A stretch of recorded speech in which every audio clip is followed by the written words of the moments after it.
अस्सलाम वालेकुम students, welcome back to my channel. आज के लेक्चर में हम डिस्कस करेंगे एक्सरसाइज 6.2 को। एक्सरसाइज 6.2 में टोटल 16 क्वेश्चंस हैं।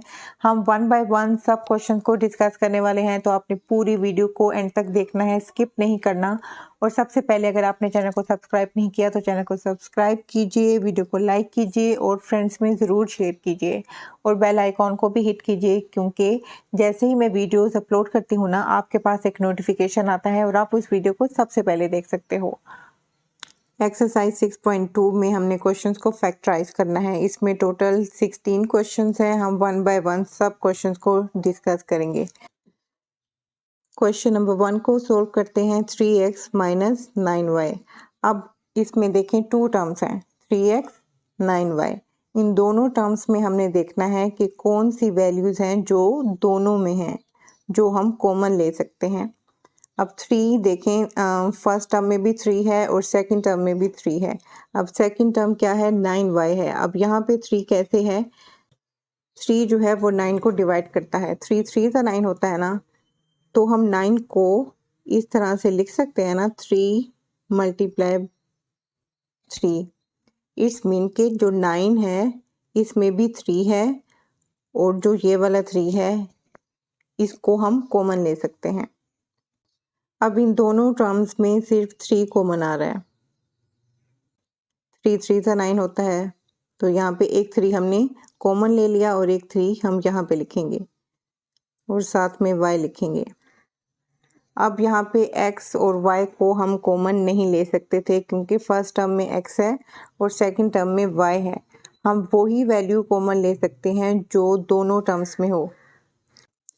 अब क्वेश्चन नंबर 2 में देखें, फर्स्ट टर्म में भी x है और सेकंड टर्म में भी x है। इट्स मीन कि हम x को कॉमन ले सकते हैं। x को हम कॉमन ले लेते हैं। फर्स्ट टर्म में क्या रह जाएगा, y प्लस सेकंड टर्म में क्या रह जाएगा, z। अब क्वेश्चन नंबर 3 को सोल्व करते हैं। क्वेश्चन नंबर 3 क्या है, 6ab माइनस 14ac। आप यहाँ पे देखें क्या कॉमन आ रहा है, a यहाँ पे भी है, यहाँ पे भी है, तो a को हम कॉमन ले सकते हैं। अब यहाँ पे 6 है और यहाँ पे 14 है। 6 के टेबल में 14 नहीं आता, तो हम 6 को कॉमन नहीं ले सकते। अब हमने कोई ऐसा टेबल चूज़ करना है जिस पे ये दोनों जो वैल्यूज़ हैं वो डिवाइड हों। तो 2 पे 6 भी डिवाइड होता है और 14 भी डिवाइड होता है, तो हम यहाँ पे 2a कॉमन लेंगे। 2a, क्योंकि a यहाँ पे भी है, यहाँ पे भी है और 2 इन दोनों को डिवाइड कर रहा है, 6 को भी और 14 को भी, इसलिए हम यहाँ पे 2a कॉमन लेंगे। अब 2a हमने कॉमन ले लिया। 2 3 का 6 होता है ना, तो हम यहाँ पे लिखेंगे 3। यहाँ पे एक ही a था, तो एक a हमने कॉमन ले लिया, तो b रह गया यहाँ पे। माइनस 2 7 का 14 होता है, तो यहाँ पे हम 7 लिखेंगे। एक a है यहाँ पे, वो हमने कॉमन ले लिया, बाकी यहाँ पे क्या रह गया, c, तो हम c को लिखेंगे। अब यहाँ पे मैंने 3 और 7 किस तरह से लिखा, बहुत से स्टूडेंट्स को ये समझ में नहीं आता, तो इसको मैं थोड़ा डिटेल से एक्सप्लेन करती हूँ। जैसे 6 है ना, 6 को हम 2 मल्टीप्लाई बाय 3 लिख सकते हैं ना, तो 2 अगर हम कॉमन लेंगे तो ब्रैकेट के अंदर हमने क्या लिखा, 3 लिखा। इसी तरह से जो 14 है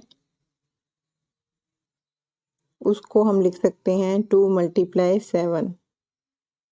2 हमने कॉमन ले लिया और 7 को हमने ब्रैकेट में लिखा। इसी तरह से आप किसी भी नंबर को एडजस्ट कर सकते हैं और कॉमन ले सकते हैं। अब क्वेश्चन नंबर 4 को सोल्व करते हैं। क्वेश्चन नंबर 4 में देखें कौन सी वैल्यूज़ हैं जो हम कॉमन ले सकते हैं, जो दोनों में हैं। 3 है और 6 है। अब 3 6 को डिवाइड कर रहा है। 3 2 का 6 होता है ना, इट्स मीन कि हम 3 कॉमन ले सकते हैं। यहाँ पे हम क्या लिखेंगे, 3। और देखें यहाँ पे m क्यूब है, यहाँ पे m स्क्वायर है, तो यहाँ पे हम क्या लेंगे, एम स्केयर लेंगे कॉमन। क्यों? क्योंकि जो एम क्यूब है ना, इसमें 3 एम है, एम एम एम। जो फर्स्ट 2 एम है उनको हम मल्टीप्लाई करके लिख लेते हैं और जो थर्ड एम है उनको हम इसी तरह से लिख लेते हैं। अब यहाँ पे देखें एम स्केयर है और एम है, यहाँ पे भी एम स्केयर है। इट्स मीन के जो एम स्केयर है वो दोनों टर्म्स में है, तो हम एम स्केयर को कॉमन ले सकते हैं। नेक्स्ट हम क्या कॉमन ले सकते हैं? एन को कॉमन ले सकते हैं। एन यहाँ पे भी है और एन यहाँ पे भी है, तो हम एन को कॉमन ले सकते हैं।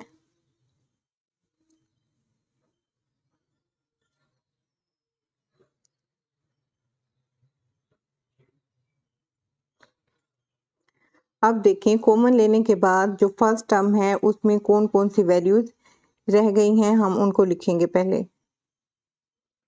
एम, क्योंकि यहाँ पे 3 एम है, 2 एम हमने कॉमन ले लिए, बाकी 1 एम रह गया, उसको लिखेंगे।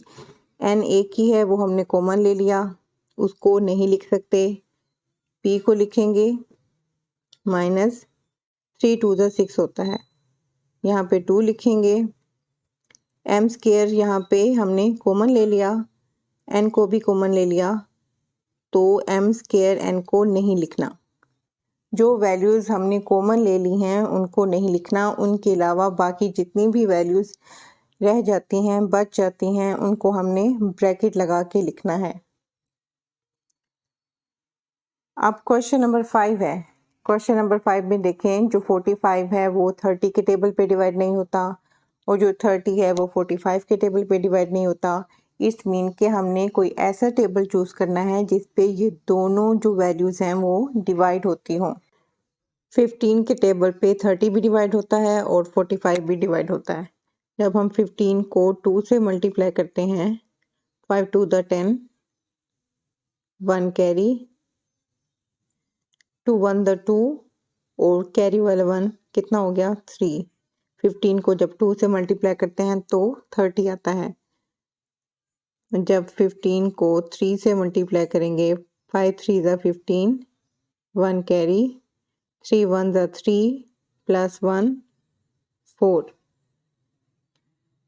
तो 15 को जब हमने 2 से मल्टीप्लाई किया तो आंसर क्या आया 30, और जब 15 को 3 से मल्टीप्लाई किया तो आंसर क्या आया 45।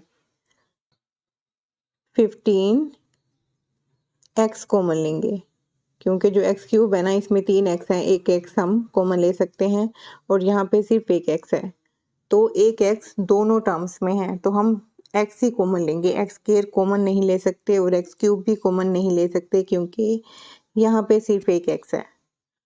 वो ही वैल्यूज़ हम कॉमन ले सकते हैं जो दोनों टर्म्स में हों, तो एक्स दोनों टर्म्स में है तो हम एक्स को कॉमन ले सकते हैं। 15 2 30 एक्स स्क्वायर, यहाँ पे 3 एक्स है ना, एक एक्स हमने यहाँ पे कॉमन ले लिया, 2 एक्स हमने यहाँ पे लिखे, माइनस 15 3 45, तो यहाँ पे क्या लिखेंगे 3। यहाँ पे एक ही एक्स है तो वो एक एक्स हमने यहाँ पे कॉमन ले लिया, तो यहाँ पे एक्स नहीं लिखेंगे, सिर्फ वाई लिखेंगे। क्वेश्चन नंबर 6 को देखें। क्वेश्चन नंबर 6 में भी 2 टर्म्स हैं। फर्स्ट टर्म में एक्स एंड वाई है और सेकंड टर्म में एक्स एंड वाई नहीं है, तो हम एक्स एंड वाई को तो कॉमन ले ही नहीं सकते। अब यहाँ पे 17 है और यहाँ पे 51 है। अब हमने चेक करना है कि 17 के टेबल पे 51 आता है कि नहीं आता। तो जब हम 17 को 3 से मल्टीप्लाई करते हैं ना, 3 7 21, 1 2 कैरी, 3 1 3 प्लस 2 5। तो जब 17 को 3 से मल्टीप्लाई करते हैं ना तो 51 आता है। इट्स मीन कि हम 17 कॉमन ले सकते हैं, is equal to 17 x square y square. अब यहाँ पे देखें 17 हमने कॉमन ले लिया, तो ब्रैकेट में हम क्या लिखेंगे, एक्स स्क्वायर और वाई स्क्वायर को लिखेंगे, माइनस 17 3 51 था ना, तो हम यहाँ पे 3 लिखेंगे। क्यों? क्योंकि 51 इज इक्वल टू 17 मल्टीप्लाई 3। 17 को हमने यहाँ पे कॉमन ले लिया, तो ब्रैकेट में हम क्या लिखेंगे? 3 लिखेंगे। अब क्वेश्चन नंबर 7 में देखें, यहाँ पे 4 है, यहाँ पे 3 है, यहाँ पे 2 है। ना तो 2 3 और 4 को डिवाइड करता है, ना 3 2 और 4 को डिवाइड करता है, ना ही ये तीनों किसी एक टेबल पे आते हैं, तो हम इनमें से किसी भी वैल्यू को कॉमन नहीं ले सकते। नेक्स्ट हमने किसको चेक करना है? एक्स को चेक करना है। अब यहाँ पे देखें, एक एक्स है, यहाँ पे 2 एक्स है, यहाँ पे 3 एक्स है। X cube means x multiply x होता है। तो अगर हम एक्स क्यूब में से एक एक्स कॉमन ले लेते हैं तो यहाँ पे एक्स मल्टीप्लाई एक्स रह जाएगा। इस मीन के यहाँ पे भी एक्स है और यहाँ पे भी एक्स है और यहाँ पे भी एक्स है, तो हम सिर्फ एक्स कॉमन ले सकते हैं। एक्स स्क्वायर भी कॉमन नहीं ले सकते और एक्स क्यूब भी कॉमन नहीं ले सकते। क्यों नहीं ले सकते? क्योंकि ये जो लास्ट वाली टर्म है ना 2x, यहाँ पे सिर्फ एक एक्स है। हम वही वैल्यू कॉमन लेते हैं जो तीनों टर्म्स में हो। तो यहाँ पे हम क्या लिखेंगे? x, और यहाँ पे 3 एक्स हैं तो एक एक्स हमने कॉमन ले लिया, तो यहाँ पे हम क्या लिखेंगे? एक्स स्क्वायर लिखेंगे, साथ में 4 को लिखेंगे, 4x square plus 3x square है, तो यहाँ पे हम 3x लिखेंगे क्योंकि 2 एक्स हैं, यहाँ पे एक एक्स हमने कॉमन ले लिया, तो ब्रैकेट में हम एक एक्स लिख सकते हैं, प्लस 2। यहाँ पे एक ही एक्स था, वो हमने कॉमन ले लिया, तो यहाँ पे सिर्फ 2 लिखेंगे। अब क्वेश्चन नंबर 8 को सॉल्व करते हैं। क्वेश्चन नंबर 8 में देखें, 2 4 और 8 है। 2 4 को भी डिवाइड कर रहा है और 8 को भी डिवाइड कर रहा है, और यहाँ पे p स्क्वायर है, p क्यूब है और p है। यहाँ पे तो p है, यहाँ पे p क्यूब है, तो यहाँ पे 3 p हैं, तो यहाँ पे भी एक p हम कॉमन ले सकते हैं और यहाँ से भी हम एक p कॉमन ले सकते हैं क्योंकि यहाँ पे p स्क्वायर है, इट्स मीन के 2p हैं। तो हम यहाँ पे क्या लिखेंगे? 2p। यहाँ पे 2p है, एक p हमने कॉमन ले लिया, तो ब्रैकेट में हम सिर्फ p लिखेंगे, p माइनस 2 2 ज़ा 4, तो यहाँ पे हम 2 लिखेंगे। यहाँ पे 3 p हैं तो एक p हम कॉमन ले चुके हैं, तो यहाँ पे क्या लिखेंगे? p स्क्वायर प्लस 2 4 ज़ा 8, यहाँ पे 4 लिखेंगे। यहाँ पे एक p है, वो हमने कॉमन ले लिया, तो यहाँ पे हम p नहीं लिख सकते, सिर्फ 4 ही लिखेंगे। अब क्वेश्चन नंबर 9 को सोल्व करते हैं। क्वेश्चन नंबर 9 में 3 टर्म्स हैं। अब हमने देखना है कि इन तीनों टर्म्स में से कौन कौन सी वैल्यूज़ हम कॉमन ले सकते हैं। यहाँ पे एक्स क्यूब है, यहाँ पे एक्स स्क्वायर है, यहाँ पे एक्स है, तो हम यहाँ पे एक्स कॉमन लेंगे। यहाँ पे देखें वाई, एक वाई है, यहाँ पे भी एक वाई है और यहाँ पे 2 वाई हैं, तो यहाँ से हम एक्स और वाई कॉमन लेंगे। एक्स स्क्वायर, एक्स क्यूब या वाई स्क्वायर कॉमन नहीं ले सकते। क्यों नहीं ले सकते? क्योंकि एक्स क्यूब सिर्फ फर्स्ट टर्म में है, सेकंड टर्म में एक्स स्क्वायर है और थर्ड टर्म में सिर्फ एक्स है। और अगर हम एक्स कॉमन लेते हैं ना, तो यहाँ पे 2 एक्स हैं, तो हम एक एक्स यहाँ से भी कॉमन ले सकते हैं। यहाँ पे 3 एक्स हैं, तो हम एक एक्स यहाँ से भी कॉमन ले सकते हैं। इसी तरह से जो लास्ट वाली टर्म है उसमें वाई स्क्वायर है और जो पहली 2 टर्म्स हैं उसमें सिर्फ एक वाई है, तो एक वाई हम यहाँ से कॉमन ले सकते हैं, यहाँ से वाई कॉमन ले सकते हैं और वाई स्क्वायर में से एक वाई हम कॉमन ले सकते हैं और जो दूसरा वाई है वो हम ब्रैकेट में लिख सकते हैं। यहाँ पे लिखेंगे एक्स वाई, फर्स्ट टर्म में 3 एक्स हैं तो एक एक्स हमने कॉमन ले लिया, तो ब्रैकेट में क्या लिखेंगे? X square. वाई एक ही था, वो हमने कॉमन ले लिया, तो वाई को नहीं लिखेंगे, माइनस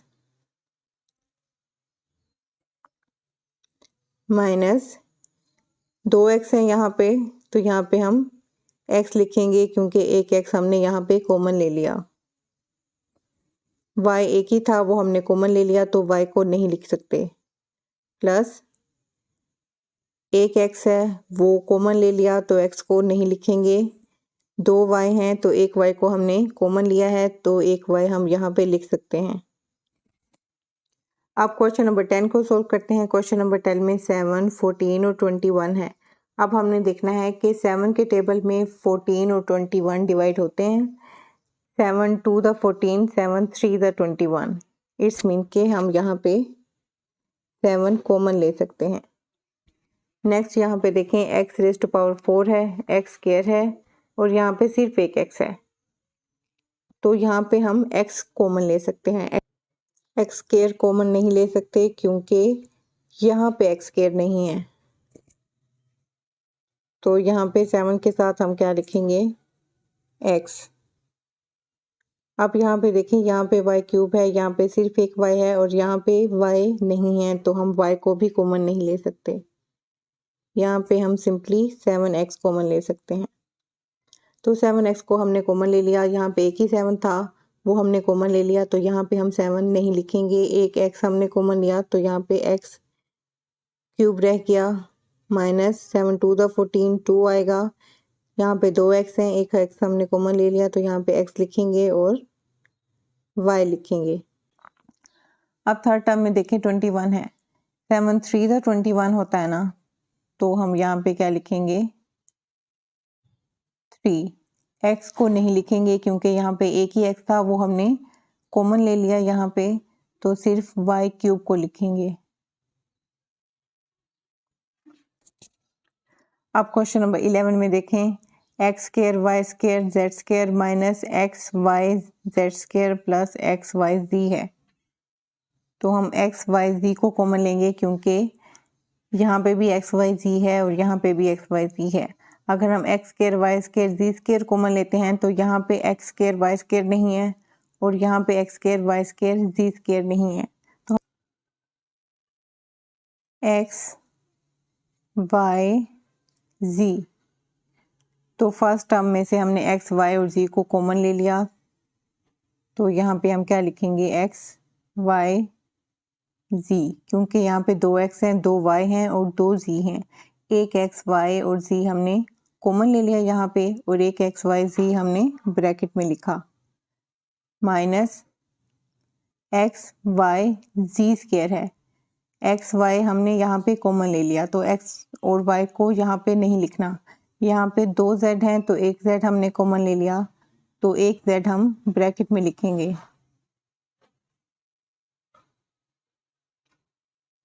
प्लस यहाँ पे x y और z एक ही हैं वो हमने यहाँ पे कॉमन ले लिया, तो हम यहाँ पे क्या लिखेंगे, 1। क्वेश्चन नंबर 12 से हम 4xy कॉमन ले सकते हैं। 4 यहाँ पे भी है, 4 यहाँ पे भी है और 8 को भी 4 डिवाइड करता है और xy यहाँ पे भी है, यहाँ पे भी है और यहाँ पे भी है, तो हम वही वैल्यूज़ कॉमन लेते हैं ना जो तीनों टर्म्स में हों। तो यहाँ पे 4xy तीनों टर्म्स में है, तो हमने यहाँ पे 4xy को कॉमन लिया, तो फर्स्ट टर्म में क्या रह गया, एक्स स्क्वायर y, यहाँ पे 2y थे ना, एक y कॉमन आ गया तो ब्रैकेट में क्या रह गया, एक y, माइनस 4 2 द 8 होता है तो यहाँ पे हम 2 लिखेंगे और एक्स वाई नहीं लिखेंगे क्योंकि यहाँ पे एक ही एक्स वाई है वो हमने यहाँ पे कॉमन ले लिया है, तो यहाँ पे हम सिर्फ 2 लिखेंगे, माइनस 2, प्लस 4 1 द 4, तो 4 को नहीं लिखेंगे, x को भी नहीं लिखेंगे और y स्क्वायर लिखेंगे क्योंकि 3 y है ना यहाँ पे, तो एक y हमने यहाँ पे कॉमन ले लिया, तो ब्रैकेट में हम y स्क्वायर लिखेंगे। अब क्वेश्चन नंबर 13 को सोल्व करते हैं। क्वेश्चन नंबर 13 में देखें 3 यहाँ पे है, यहाँ पे 6 है और 3 6 को डिवाइड भी करता है, लेकिन यहाँ पे 3 नहीं है, तो हम यहाँ पे 3 को कॉमन नहीं ले सकते। और x को देखें, यहाँ पे फर्स्ट टर्म में सिर्फ एक x है, यहाँ पे भी सिर्फ एक x है और यहाँ पे भी सिर्फ एक x है, तो हम x को कॉमन ले सकते हैं। अब y को देखें, फर्स्ट टर्म में 4y हैं, y रेज़ टू पावर 4 है ना, इट्स मीन के यहाँ पे 4y हैं, यहाँ पे 3y हैं और यहाँ पे 2y हैं। y रेज टू पावर 4 में 4y हैं, तो हम 2y यहाँ से भी कॉमन ले सकते हैं। इट्स मीन कि हम x y स्क्वायर कॉमन ले सकते हैं यहाँ से,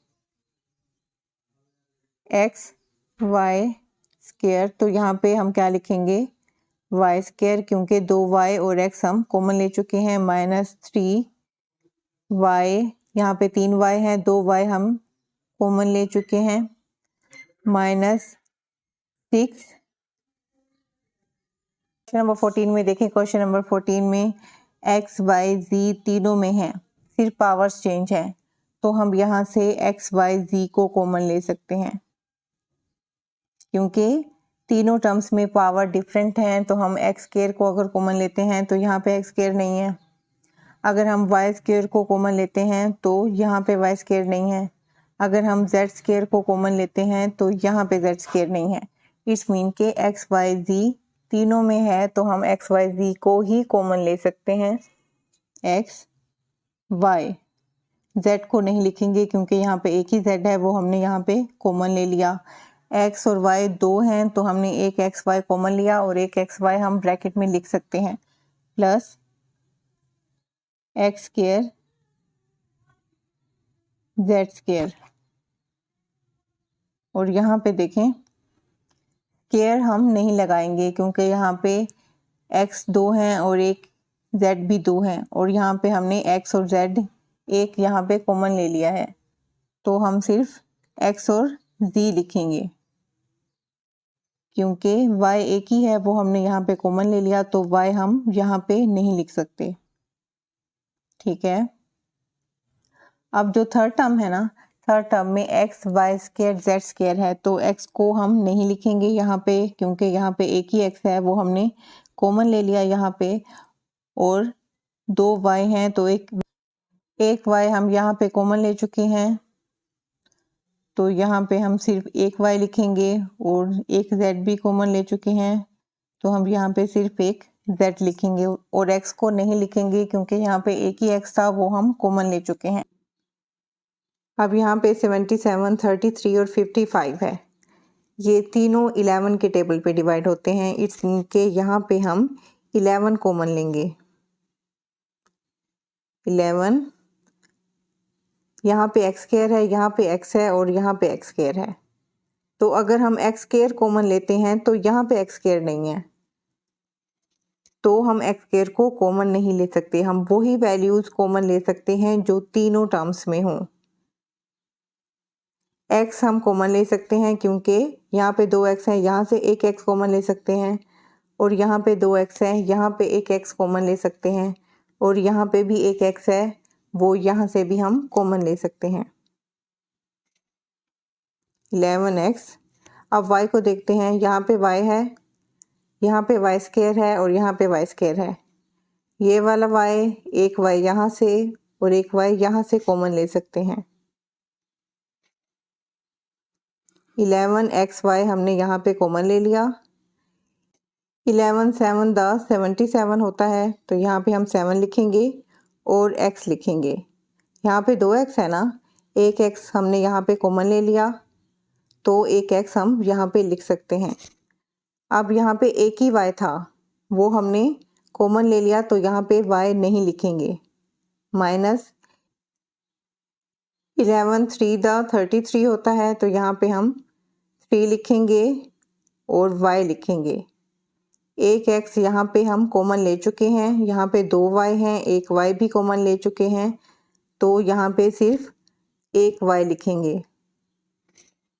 -11 5 55, तो यहाँ पे 5x y लिखेंगे, क्योंकि यहाँ पे x भी 2 हैं और y भी 2 हैं।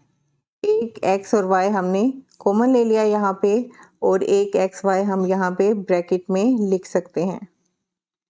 अब क्वेश्चन नंबर 16 में देखें। क्वेश्चन नंबर 16 में 5, 10 और 15 है। 5 2 द 10 होता है और 5 3 द 15 होता है। इट्स मीन के 5, 10 और 15 को डिवाइड कर रहा है, तो हम 5 को कॉमन ले सकते हैं। अब x को देखें, यहाँ पे x रेज टू पावर 5 है, यहाँ पे x रेज टू पावर 4 है, और यहाँ पे x रेज़ टू पावर 3 है, तो हम यहाँ पे x रेज़ टू पावर 3 को कॉमन लेंगे, x क्यूब को कॉमन लेंगे। यहाँ पे 5x है तो 3x यहाँ से भी कॉमन ले सकते हैं। यहाँ पे 4x है, 3x यहाँ से कॉमन ले सकते हैं और यहाँ पे x रेज़ टू पावर 3 है तो इसको कॉमन ले सकते हैं। तो हमने 5x क्यूब को कॉमन ले लिया। यहाँ पे क्या लिखेंगे, x स्क्वायर, 3x हम यहाँ पे कॉमन ले चुके हैं और x स्क्वायर हम ब्रैकेट में लिख सकते हैं, प्लस 5 टू द 10 होता है ना, तो यहाँ पे 2 लिखेंगे और x लिखेंगे। 3x कॉमन ले चुके हैं, यहाँ पे 4x है तो एक x हम यहाँ पे लिखेंगे। 5 3 द 15, यहाँ पे क्या लिखेंगे 3 और x क्यूब को नहीं लिखेंगे क्योंकि यहाँ पे एक ही x क्यूब था, वो हम यहाँ पे कॉमन ले चुके हैं तो इसको हम ब्रैकेट में नहीं लिख सकते।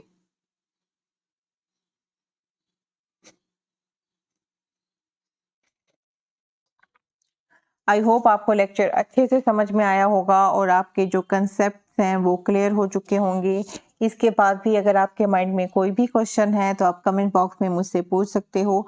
अगर आपको वीडियो अच्छी लगी है तो वीडियो को लाइक कीजिए और फ्रेंड्स में शेयर कीजिए और बेल आइकॉन को ज़रूर हिट कीजिएगा। इससे जैसे ही मेरी न्यू वीडियोज़ अपलोड होंगी आप उन वीडियोज़ को सबसे पहले देख सकते हो। Thanks for watching.